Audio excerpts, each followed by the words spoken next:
Hello everybody, I am not dead yet, looking a little bit like Bully Maguire, which is actually rather appropriate because today I am talking about one of the most bullied philosophies in the fitness YouTube online space today, and that is Maingaining. Ever since the whole content 2-hour nuke bomb dropped, calling Maingaining the worst thing since sliced Hitler, everyone's been kind of weighing in on the topic, whether it's attacking it, defending it, laughing at it, or memeing it, myself included, by the way.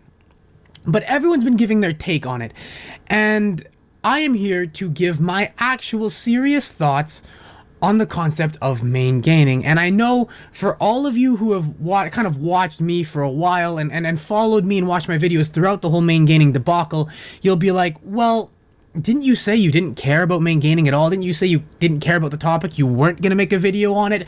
Yes, you're right, but, okay, there are two things that made me change my mind. The first being that after I posted that, Instagram post where I had a lot of people DM me and I kind of talked to me about Maingaining and asked me really what I thought seriously about it and wanted me to kind of expand on the ideas that I presented in the text portion of that post. If you want to read it, I'll let you go to it. It's at my Instagram at @1notdeadyet1. But the second and most important reason was that the Iron Musket actually DM'd me and told me that I should make a video on Maingaining because it's an incredibly hot button topic that people are searching a bunch with very little competition. So, like the money-hungry piece of shit that I am willing to sell out all of my beliefs and go back on everything I said in order to capitalize on trends. You know, I'm a YouTuber, what do you expect, right?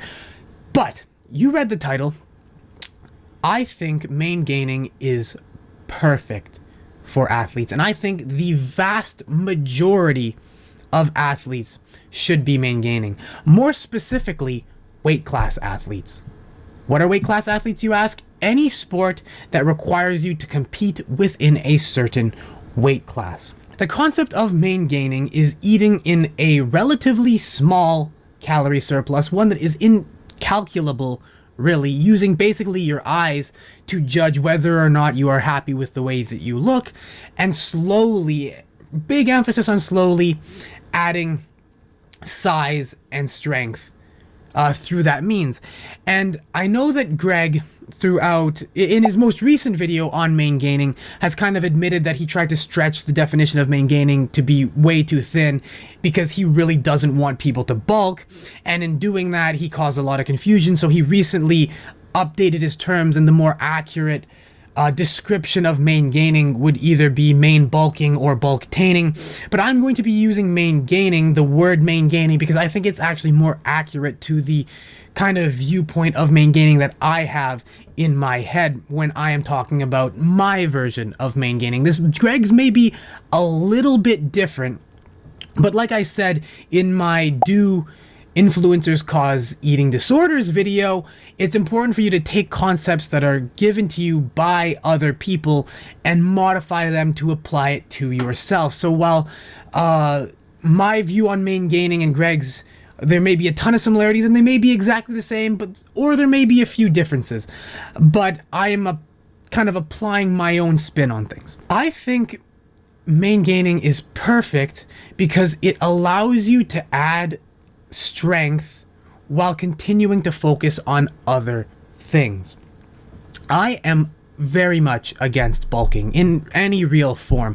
I have never bulked in the traditional sense in my life. I have done bulking and cutting before, but that's because I used to walk around at around 160 pounds and I would fight at around 150 pounds. I currently walk around at 150 pounds, but I used to go on really strict crash diets where I would lose 10 pounds in 2 weeks, hold that for 2 weeks, fight, and then gain 10 pounds in like almost immediately after the fight was over. So like, I don't know if you call that bulking and cutting, but it's definitely not bulking and cutting in the way that a normal gym bro would bulk and cut. But I'm just against bulking and cutting in general, especially for somebody who would need to make a weight class. For starters, as somebody who has done the yo-yo dieting, literal yo-yo dieting, not because I wanted to lose weight to look good, but because I literally yo-yoed up and down for fights, I think it's not worth it. As a boxer, I'm an endurance athlete. I'm a stamina athlete. I'm a cardio athlete, mainly. Yes, strength is important, but without stamina, you're not going to last very long. I would say in boxing, stamina is arguably more important than skill, because you could be the greatest boxer in the world. A lot of good it'll do you if you can't keep your hands up. A lot of good it'll do you if you can't take a step. If you're just standing there with your hands down, you're getting beat. And I've seen it happen. I've seen really, really good fighters lose stamina after the first round. And they won that first round. They were dancing around the guy, but they got tired after that first round. And then the next 2 rounds were pure hell for them. They got the shit beat out of them because they couldn't keep up their dance. They couldn't keep their hands up. And the guy just took it to them. And you lose a lot of performance when you cut weight. And that's something that in boxing, at least, a lot of people don't talk about. I find a lot of people, when they're talking about cutting weight for weight classes, it's always like, oh, you should cut weight because then you can be at the top of your weight class, and then you can, be a little bit bigger than everyone there. But the issue is you lose a little bit of your performance when you cut weight. The worst and most drastic weight cut I have ever done was 20 pounds for a fight, and that was rough. It was so long ago that I can't really compare my performance then to now, but I just remember the hell it felt training and just living in day-to-day life. So even if I performed exactly the same as I did, or as I would have had I not cut, the times that I was not in the ring were exponentially more difficult.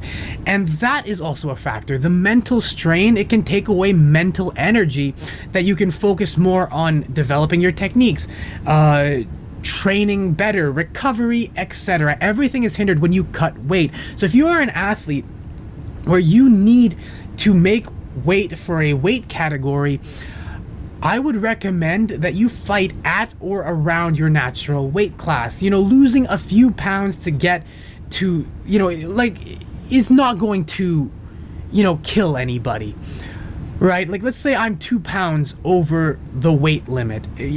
Dropping those 2 pounds isn't going to be a big deal, but the more weight that you have to lose, the more effort you have to put into it, and the more that you are going to lose out because of it.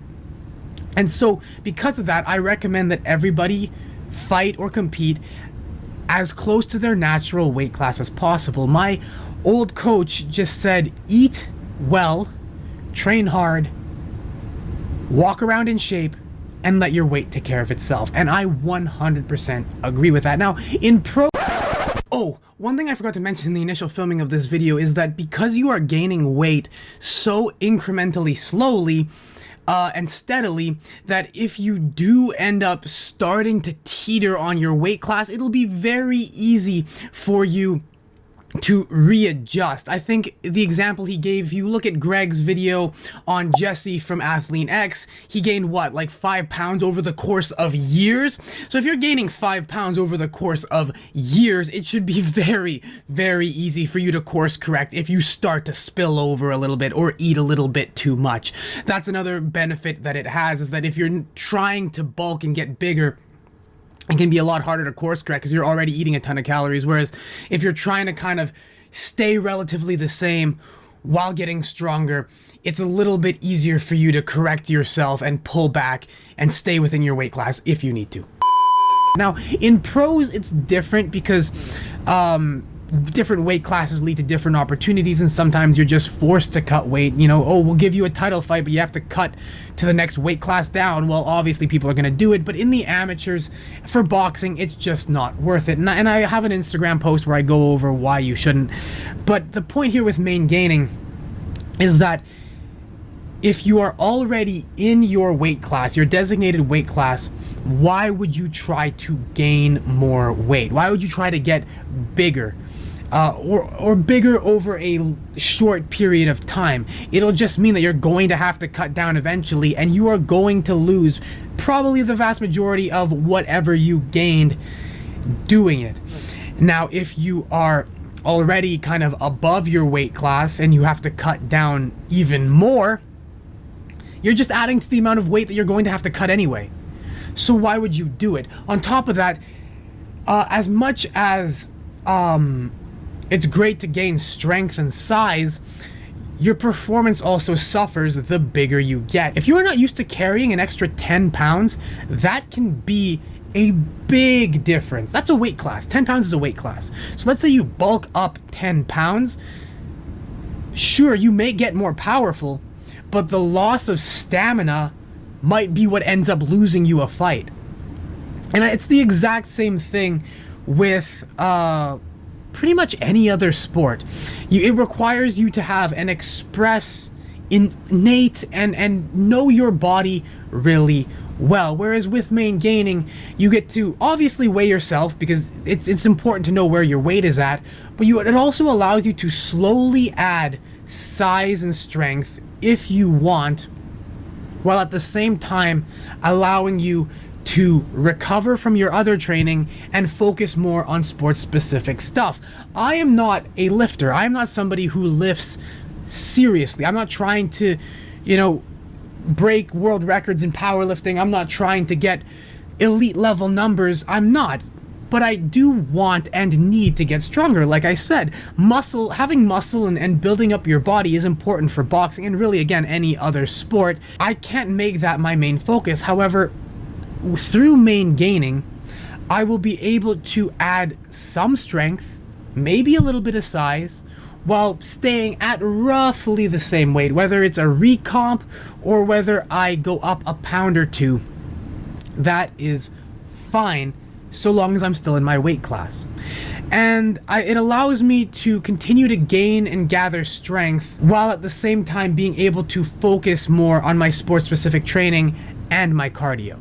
So by Maingaining, it allows me to keep the muscle I have, potentially build a little bit more, train hard, while at the same time doing everything else and still recovering.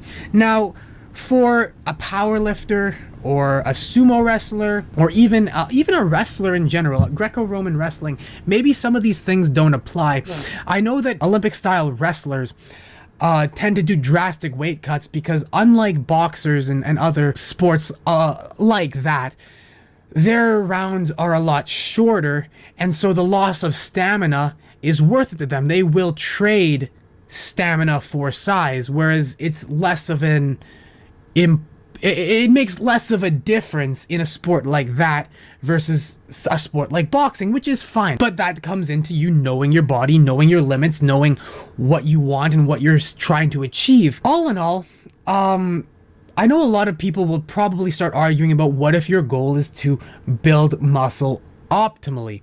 And I can't really speak in terms of personal experience. Maingaining works really, really well for me because I am a patient person. I am somebody who trains really hard, and I am willing to stick out plateaus. I know a lot of people have been like, oh, my bench is stalled for like 2 or 3 weeks. I've been benching pretty much the same weight on bench for about maybe 4 or 5 months now. But slowly, same amount of reps, same weight, it's been getting easier. I've been able to bench 4 sets of 8 with 175 easier. So I started off, I'd be struggling on the last rep. Now I'm no longer struggling. And when it gets to the point where I can easily do that, I will move up in weight. And is that ideal? Is that optimal for progressive overload? Is that optimal for people looking to build strength and size? I don't know, probably not. But I don't train like a powerlifter. I don't train like a bodybuilder. I train like a boxer. So for everyone who's saying, oh, my lifts have stalled, two things. One, either eat more and accept that, maybe you are maintaining at too lean of a body fat percentage. Or two, be patient. Focus more on noticing the small improvements, because just because your lifts aren't going up doesn't necessarily mean you're not making progress. But yeah, those are just my thoughts on the matter. I think if you're an athlete, to summarize, it's great because it allows you to continue to get stronger, continue to build strength and size gradually while also focusing on your sport. But that's really all I have to say on the matter. Big thank you to everybody who supports me on Patreon. You guys mean the world. I would not be able to do any of this without you. But if you want to help support me, all of my links to do so will be down in the description, be it PayPal, Patreon, or my affiliate links. And until the next one, I am not dead yet. Remember, only the strong subscribe. And if you're not dead either, there is always a tomorrow waiting for you.